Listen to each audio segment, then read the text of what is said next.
And there's a new series on BBC Two now, the first of 5 programmes in which James Cameron, one of the outstanding figures of British journalism, reviews and reassesses his career as a writer and broadcaster. And like all good stories, it begins once upon a time.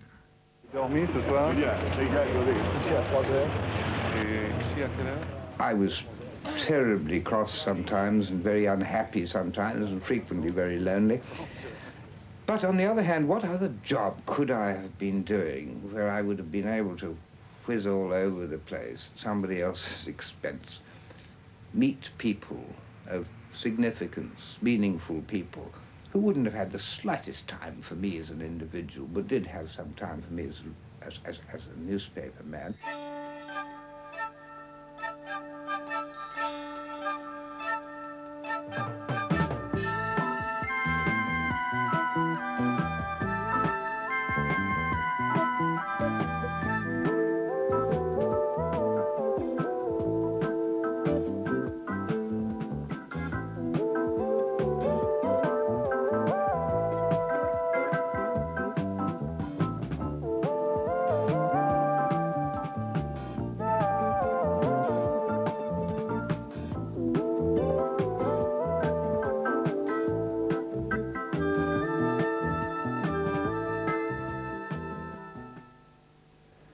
I've been what friends call a journalist and non-friends call a goddamned reporter all my working life, largely because I like it, and even more because I never knew how to do anything else.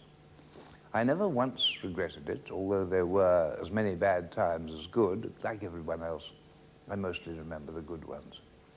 The point is that when I finally got into the best job in the world, what is, or rather used to be, called foreign correspondent, it gave me the chance few people got in those days of traveling virtually all over the world to see it at its best and its worst.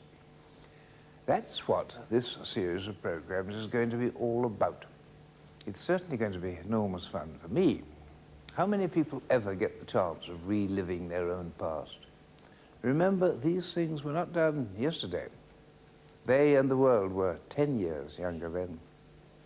It all began in Scotland, in what was then ironically called Bonnie Dundee, a manufacturing city that was almost a symbol of the Great Depression of the 1930s, a place of unemployment and poverty and distress. I'm not going back to that. In those days, I don't think I'd ever seen a camera. We'll start 30-odd years later, after I'd escaped into another world. And the students of Dundee University had been kind enough to ask me back to stand for election as rector. Naturally, I jumped at it. And equally naturally, I was soundly defeated by a far more distinguished and deserving strolling player, whose name, as I recall it, was Peter Ustinov. However, I campaigned for the first time in my life for anything, and we made a dotty program about my first and last return to the city where it had all begun. Get off my ad lib, please.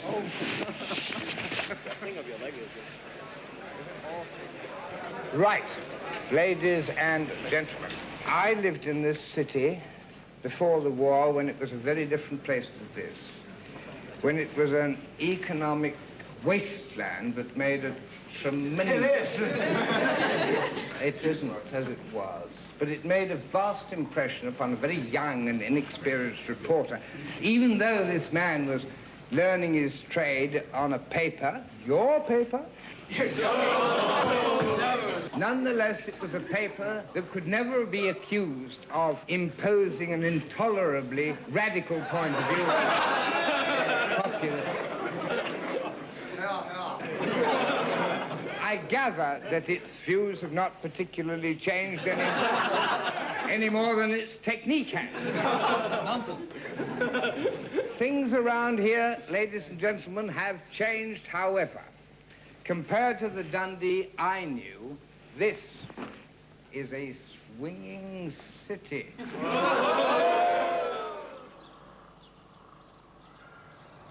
One memorable thing endures, a convivial old graveyard smack in the middle of town. It's called the Howff, the meeting place. In my day, it was the meeting place both of the dead and the half-dead, the debris of the Depression, mooning their idleness away among the wealthy phantoms.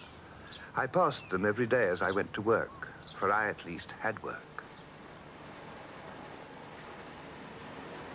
How many thousand times did I slip cautiously through these doors, the office of the Courier, where I first fell addict to the curious compulsions of the newspaper trade. Now, a generation later, something of the same peculiar uncertainty suddenly returns. What foolish error shall I make today?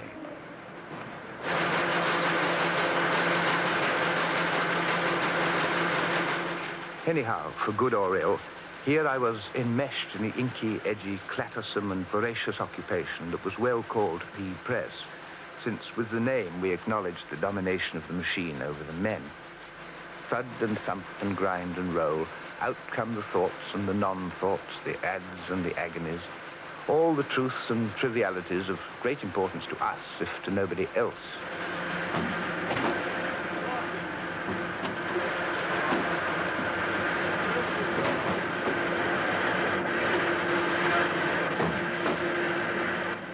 So we spread the word to the waiting public of Dundee and Dunfermline, Cooper and Carnoustie, Luchas and Lochee.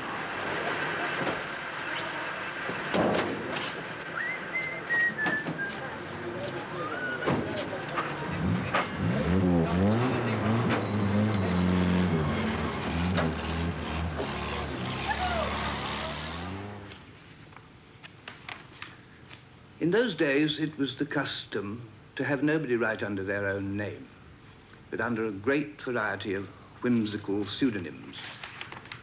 In this way, I'd change my role and character completely from week to week, assuming sometimes the nature of this and sometimes the nature of that, male or female, animal, vegetable, mineral.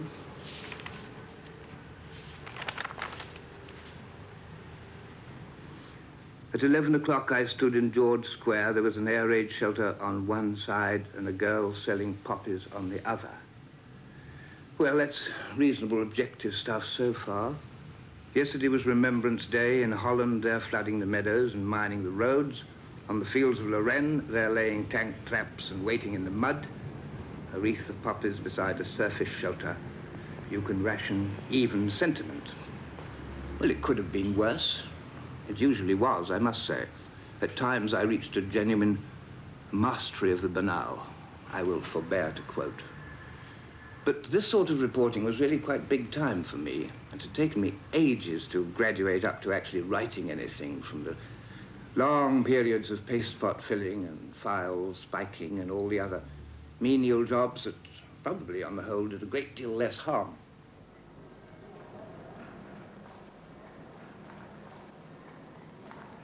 If I had lived there now instead of then, I would probably have been very different.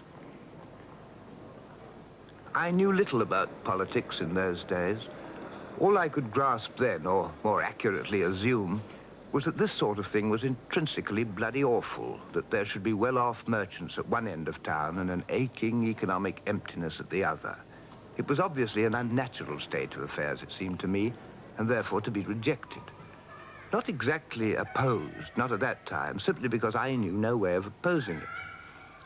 I became a socialist intuitively because I didn't see how one could reasonably be anything else. I hadn't the kind of education to equip me to define it in proper political terms. By and by, I was sent away to work in Glasgow.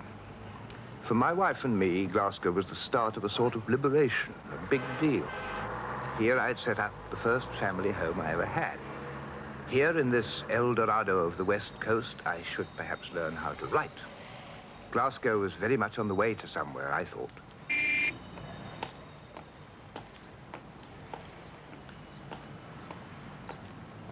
What can one say about this great and gruesome city that hasn't been said 1,000 times before? This was where I lived for years, and I imagine accepted for years. Around this neighborhood was where I came to work every day, to write my little feature pieces of such unsufferable pretensions I can hardly bear to remember them. I didn't complain. I really didn't notice it much, not then. I notice it now, all right.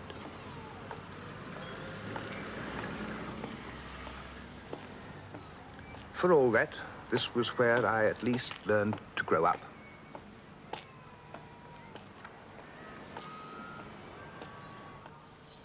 It seems curiously irrelevant to learn how to grow up in the botanical gardens. A bit eccentric, really. I was obliged to be eccentric. These botanical gardens are another kind of time machine for me. People usually remember where they met their first lover or wife or friend. This was where, in a sense, I met my first child. Botanical gardens, what an absurd term it is. What can gardens be other than botanical?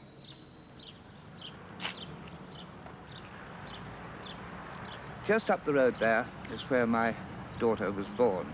We lived just down there somewhere, and up there, the other side of the gardens, was the hospital where my wife went to have her baby. It was great days then, but it all went wrong. There was the war, there was an air raid emergency.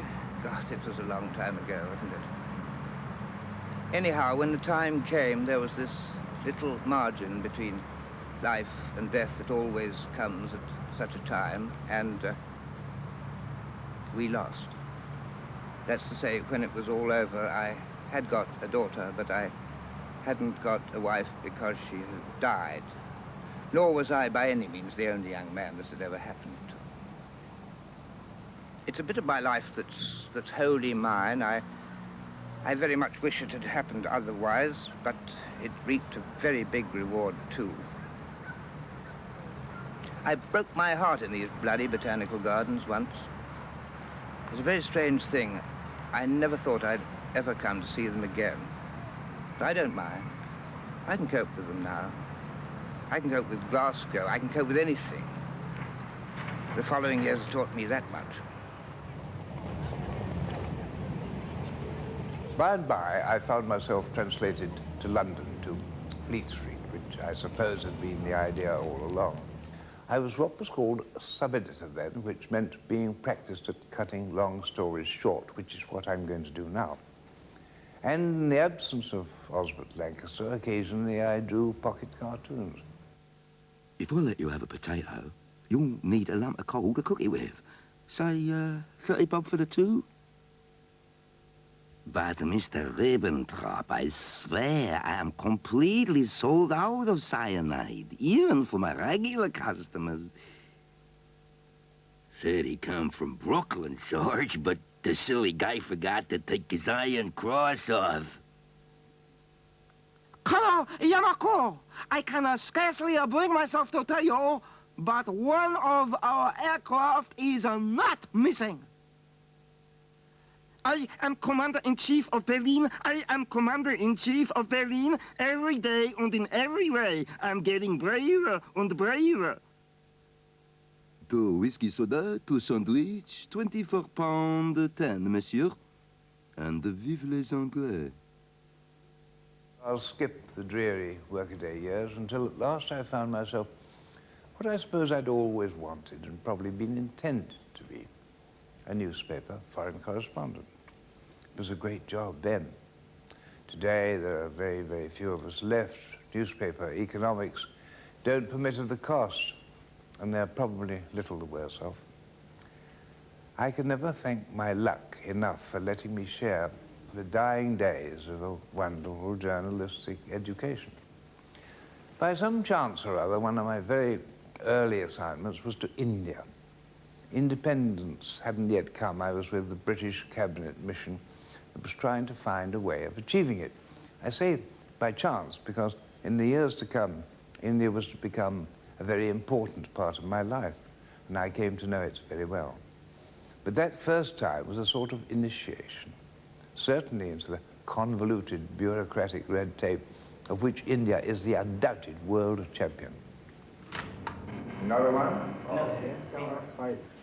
In the year 1947, when this India was born, I seem to have gone into a sort of abstract history in the files of the Public Information Department.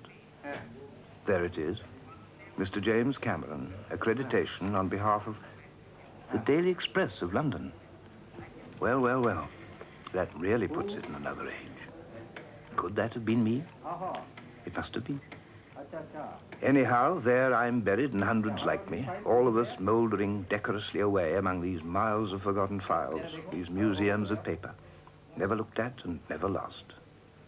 And now increased by one more meaningless addition. How many times developed, printed, stamped and signed, registered, identified, name, the definition. This is Mr. So-and-so. Please permit him to be. But by all means put him in the files. A transient, of course, a temporary person passing through. I suppose it's one way of achieving a sort of permanence. That, I suppose, was more or less the end of the beginning. Thereafter, it was more or less forever on the move.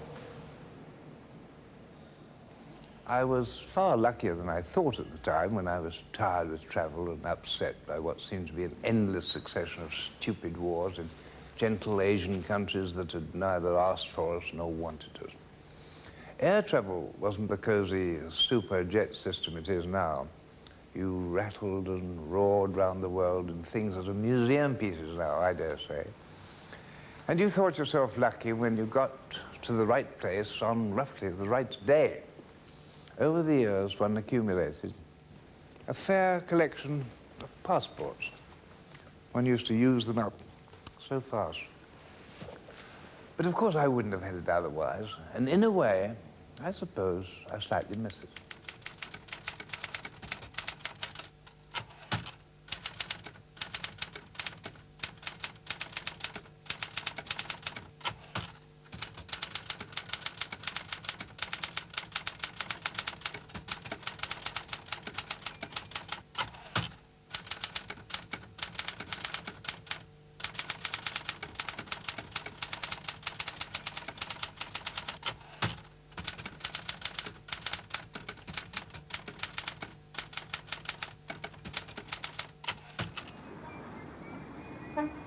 Everybody seems to believe that all journalists' work is done in pubs. And to some degree, this is true. Every foreign correspondent knows that everywhere in the world there is some bar to which he feels he belongs. It isn't necessarily the best bar in town, nor the most famous. It just happens to be the one place where he knows he has to be. This is such a one. The Leader Palace Bar in Nicosia. For so many years, the rallying point, focal point, meeting place, trysting house, whatever you will, of the journalistic Middle East. I know it very well indeed. And it knows us too, the scores of newspaper men who passed through, took their dram, heard their gossip, wrote their pieces, and went their ways. These are the real press clubs of the world. Well, it's an occupational hazard of journalism. Bits of time crop up, unexpected crevices of time. There's an hour to wait, half an hour kicking your heels. You fly into Geneva for the international conference, and there is dear old so-and-so and dear old so-and-so. There's a good deal sort of as a Freemasonry among foreign correspondents. Well, you know what happened? Well, you sacrifice your liver for the sake of the story. In fact, you pick up a great deal in bars, because they're the meeting places, you see. Most of your contacts are met in bars. Which there are 100 kurush to the Turkish lira. This telephone now, it's probably seen more momentous business than anyone I know in the world. Sometimes it was a big story. Sometimes it was a simple assignation. Sometimes it was Randolph Churchill insisting on a line to London in the middle of the Suez crisis in order to put a bet on a horse. It certainly had its share of expensive trade. And here I am back again with nothing to do. I suppose that for poor bagmen of ill tidings like me, there's no other place where we really feel at home.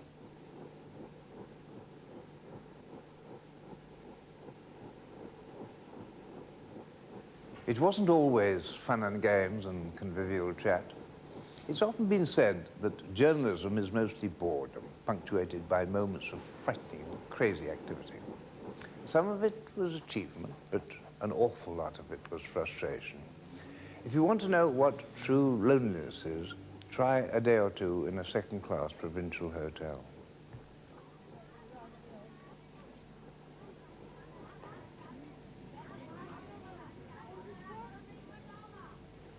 Oh, come along, please.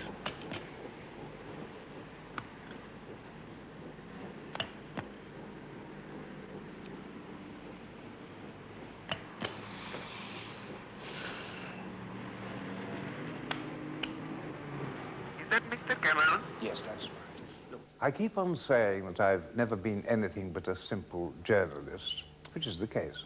I don't proclaim the value of the press, as we call it, but I do hold its functions in the most jealous of consideration. And given half a chance, I can be very boring about this, but don't worry. I've always felt myself to be a moderately indifferent reporter, since it never specially interested me to write about anything in which I didn't feel somehow engaged, however vaguely. There seemed to be no point in defining values I didn't really understand.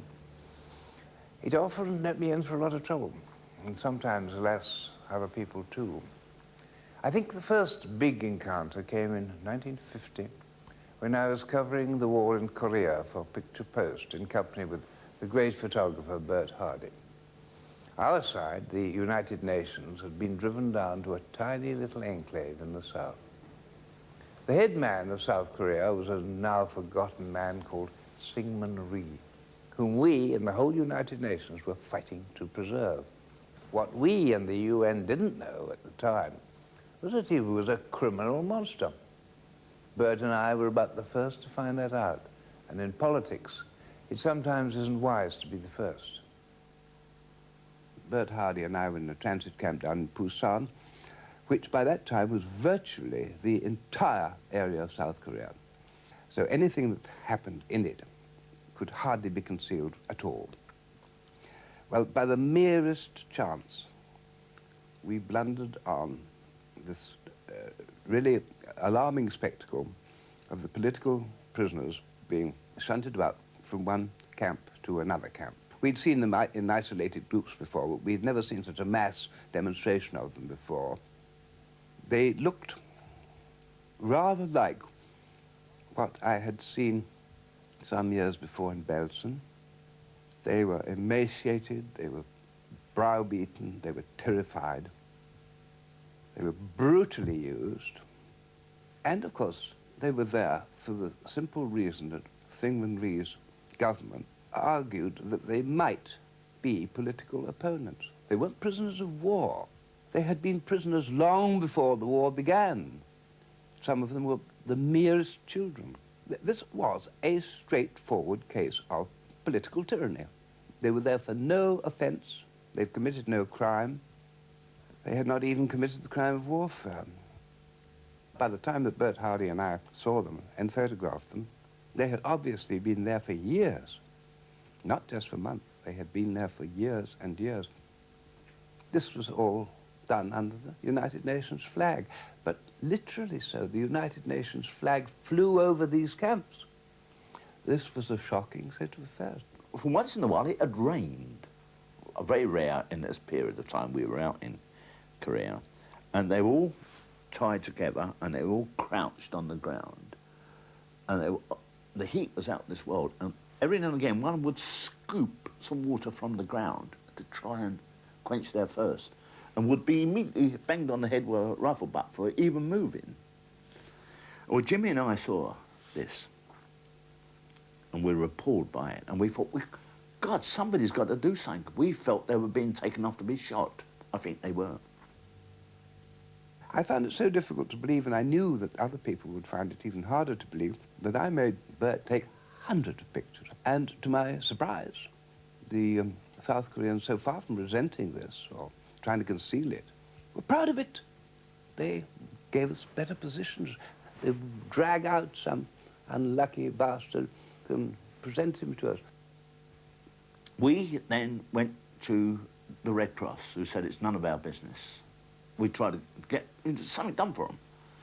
And we had to walk everywhere in this terrific heat. And they said, well, it's the United Nations business. We went to United Nations, and they said, nothing to do with us, Red Cross. This was not anything that I was just being casual observer of. This was my show too. This was my war. This was my flag they were doing it with.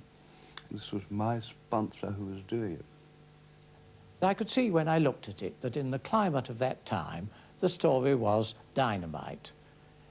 It was a criticism of what was felt to be our side for ill treatment of prisoners. I therefore waited until Cameron got back and questioned him. But there was no doubt that the story was 100% genuine and that this was no isolated case. I drained it as far as I could of any kind of emotion at all, as far as was possible. And over again, we wrote this thing, Tom Hopkinson and I between us. I wrote it and he vetted it, until it became austere, almost to the point of aridity, I would have thought. But that, of course, was a calculated effect. I didn't want anybody to say there's this emotional devil, Cameron, he's always going out and beating his breast about some bloody thing or other. I wanted to make it clear that this was not a reaction, a gut reaction on the spot at all, that this was a long and considered thing. I never worked so hard to write so badly. I searched through a number of overseas magazines and I found in a Czech magazine a picture of the ill treatment of an American airman captured by the North Koreans. This gave the other side of the picture. And after discussion with James Cameron and the staff, we agreed to couch it in the form of an appeal to the United Nations to intervene for the good of all prisoners everywhere. So, here are the pages, pictures and text, which we finally put together for an issue of Picture Post which was destined never to appear. It was a straight confrontation. The proprietor, Edward Hulton, refused to publish the article, and Tom Hopkinson, the editor, refused to take it out. I say nothing against editors. It's a profession I would like to have taken up myself. In fact, I did for a short time. But after all, it's very difficult to say. They are not appointed, presumably by God. It isn't their money. It's a free profession.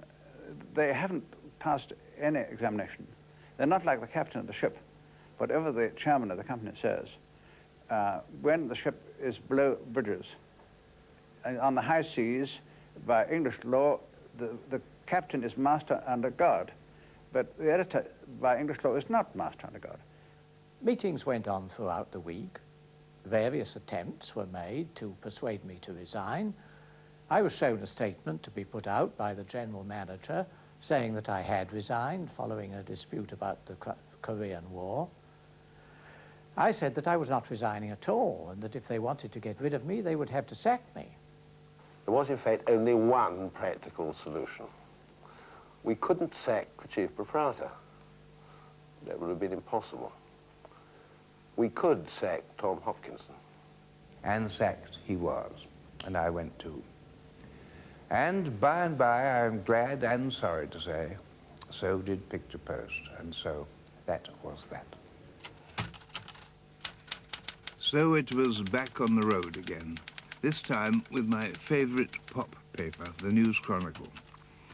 The Picture Post hadn't been my first confrontation with proprietors.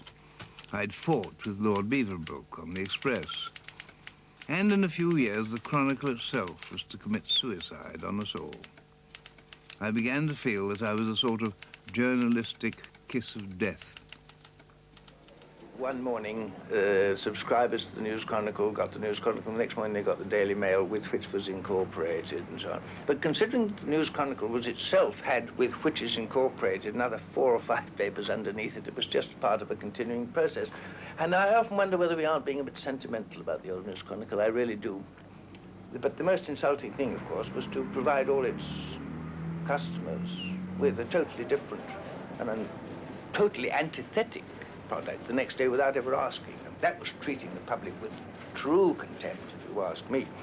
At the same time, over the last few years, it had really fallen into a terrible decline, and its management did not seem to be really interested whether it lived or died. At the time, I wrote that it died of an embolism, which was when wholesome circulation is impeded by clots.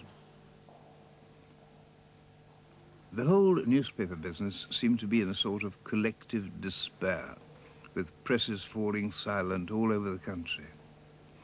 Many of us began to feel like props in an antique industry. I think I might well have tried to get out of it long before, if only I'd had some other trade to go to.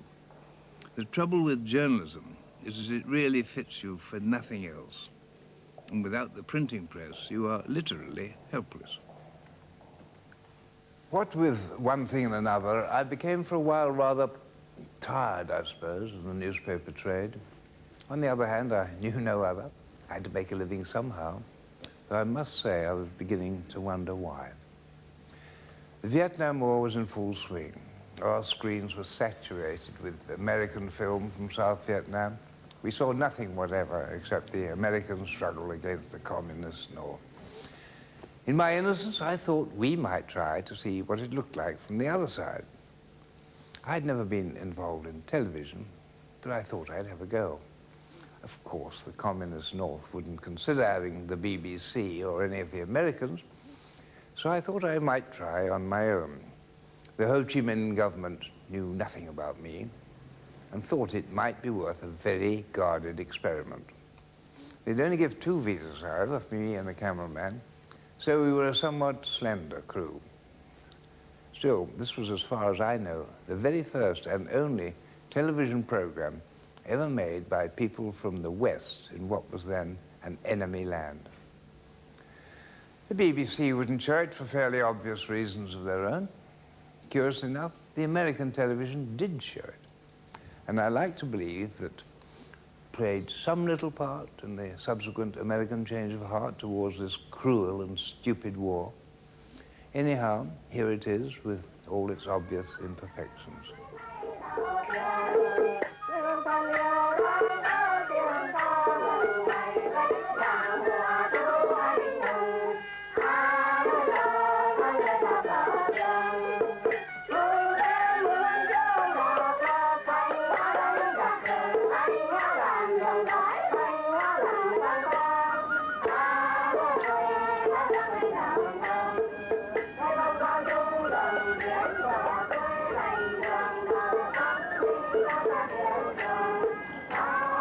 And now we are through the looking glass for the first time since this Vietnam War began. This is the hidden side of the moon. This is Hanoi, capital of the north of Vietnam, a place at war with the West. Nobody from the West had been there for years. It's simple enough, but look at it. One day we may have need to know. Somehow they let me in, I'm not sure why. In a way, it was a sort of dream. It had been such a long time. It wasn't easy to find one's way in every sense.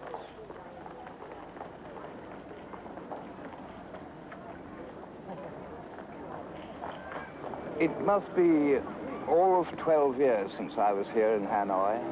And even at that time, so long ago, these people had been at war in one way and another for 10 years before that. There must be thousands of people in these streets today who have never in all their lives known one genuine day of peace. They fought the Japanese during the wartime occupation until the Japanese were driven out.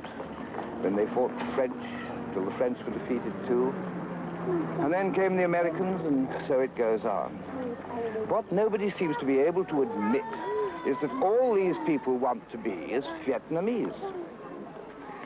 I used to live around here somewhere, not far away. In the old French colonial days, it was called the Maison de la Presse, one of those unreal establishments that exist in so many countries where the foreign correspondents roost like vultures on the sick beds of the world. In those days, we were waiting, although we didn't realize it, for the end of the French Empire, dying at a place called Dien Bien Phu. Hardly any of us had even heard of the place in those days. Now it's the name of the biggest thoroughfare in Hanoi. What used to be the Avenue de l'Être de Tassigny is now Dien Bien Phu Street. By now, I was beginning to feel I was coming to terms with this damn television machinery. I had to brush up my brain a bit, since At that time, there weren't helpful things like the autocue. I had actually to know what I was talking about, or pretend to. During the hours of daylight in North Vietnam, practically nothing outside the cities moves at all. Hardly a car, nor a truck, nor a wagon, almost nothing on four wheels. The land could be deserted, and indeed that is the idea. But come nightfall, everything comes from its hiding place and begins its dark and difficult journey on the roads. The trucks, the lorries, the batteries, camouflage crawling behind pinpoint lights, seeking the great defense of invisibility.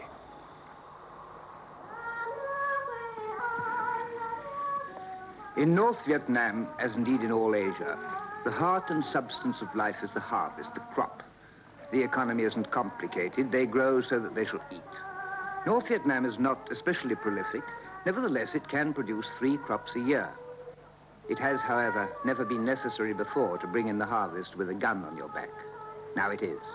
Today, the gun is held to be as important as the reaping knife, a reluctant obligation. It's a farming cooperative called Tan Tru, just a bit outside Hanoi. It could be almost anywhere in Southeast Asia. The rice has been reaped. Now, it will have to be threshed on the foot treadle cylinders of the cooperative. But the difference, of course, is the rifles. Indeed, there is a war.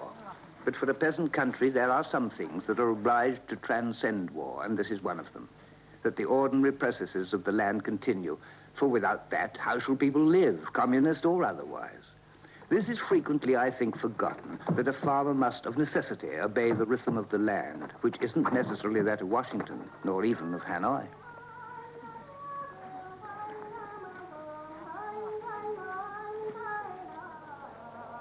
It is said that the Americans haven't sought to destroy villages nor to kill the innocent. Yet they do. For 1 second's mistiming of the bomb button, 1 moment of fear can bring random death to anyone.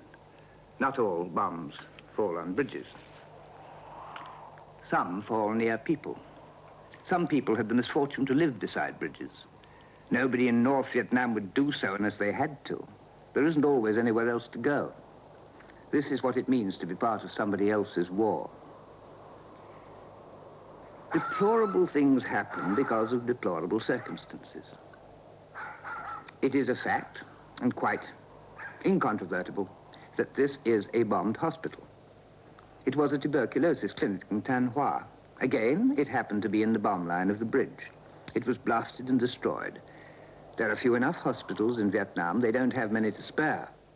There was, they said, no point in restoring it. The bridge is too near. You mustn't be ill near a bridge.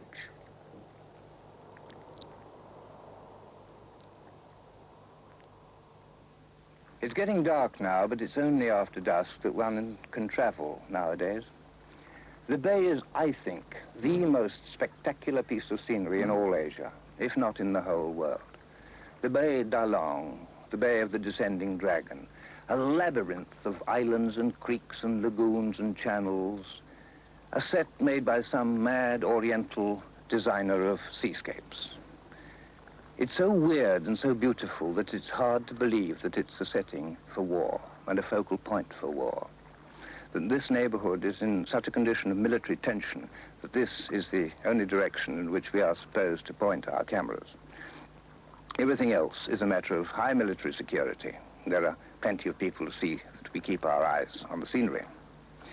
But this is really bringing war into a setting of total fantasy. There's a condition of alert every morning here because beyond this pattern of islands, all the time, and at this very moment, lies the 7th Fleet.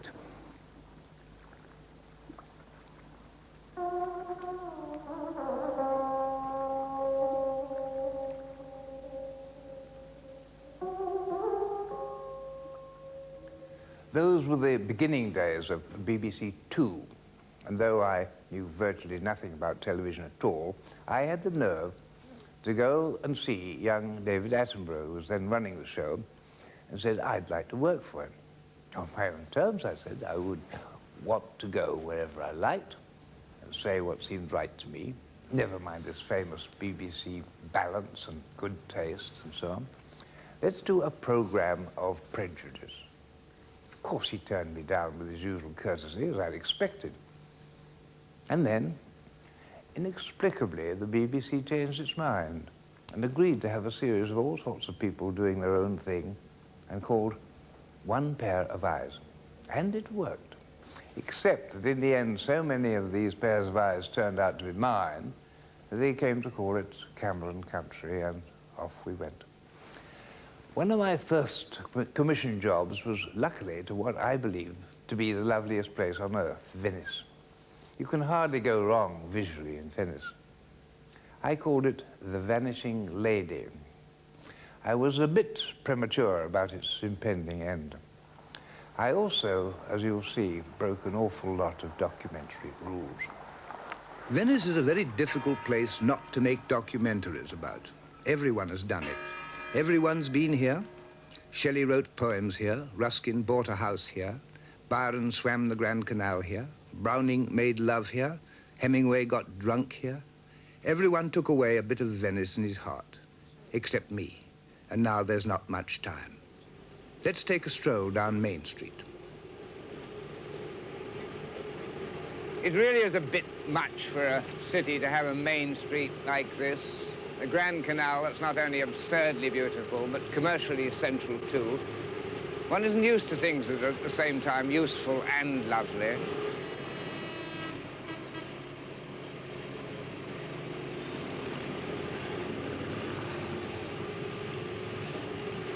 It'll go, of course, as all Venice will go, as we'll go, under the imperatives of nature and progress. But in the meantime, the Grand Canal isn't an archaism, it isn't a relic for the tourist, it's a practical street. Everything that Venice means began here. 46 little side canals join it, like byroads anywhere. And 200 great palaces line its banks up to their ankles in water, dreaming of past glories and future grants. 3 bridges only span the Grand Canal, of which, of course, the most resoundingly illustrious is that fabulous arc of Shakespeare's memory, the Rialto, the great stock exchange of the 15th century, where Shylock checked his loans and 8 generations of Venetians watched the stock market. What's new on the Rialto? Nothing. Nothing. Of course, nothing. Except the director, the film crew, and me. I was new on the Rialto. I was pretty new any place where there were cameras and microphones and people to tell me where to stand and put my silly face. A journalist never had to mind what the hell he looked like, only how he read at the end of a wire. Now I began to worry that I ought to shave or brush my hair. For someone who'd always been so very solitary, working in a team was new and stimulating. There was someone to brush off your ideas on, who knew the tricks of the trade and were glad to share them, which of course a writer on his own can never do. Yes, but it's not enough, is it? It's all very well for me to stand here and talk documentary film words about a geographical place called Venice. They can't begin to convey the experience of Venice. How could it? I'm very conscious of the limitations of communication, all communication. In fact, it's haunted me all through my working life. I've tried to explain all manner of situations and places, China, India, Vietnam, and so on. And if I can't do it with the big dramatic occasions, how can I and my friends here hope to do it with a simple, uncomplicated problem like a vanishing enclave of Europe, the death of the body, the extinction of the old? Just you take a look at us for a minute. Don't we look in some strange way like a team of surgeons anxiously and impatiently hovering around a dying woman? Just for the picture, that is. And haven't you somehow been persuaded that the image is a substitute for life? Well, you know it's wrong and inadequate. Real experiences demand all the senses. The eyes can go blind. Death creeps in quickly. You then need the sense of touch, the tactile, the abrasive rasp of ancient brick, the cold, smooth memory of marble, the obstinate, organic endurance of wood, the sinister strangeness of the slime, which says everywhere, this is what you came from, to this you will return. Look at us again in this context. We're not surgeons, we're undertakers. We've come to measure the body and to record the end. And by doing so, bring it somehow nearer. The whole story is that I'm here and you're not. I can feel the waters of Venice soaking through my shoes like the angel of death. I can smell the dissolution of 1,000 years in every old house in which great and momentous people lived and will live no more. And all I can do is talk about it on the television. What an epitaph for an empire. So that was how it began. In the next programs, we're going to be much more mobile, Asia, Africa, America, from the end of the Indian Empire to the first of the spaceships in Florida. It was great fun while it lasted.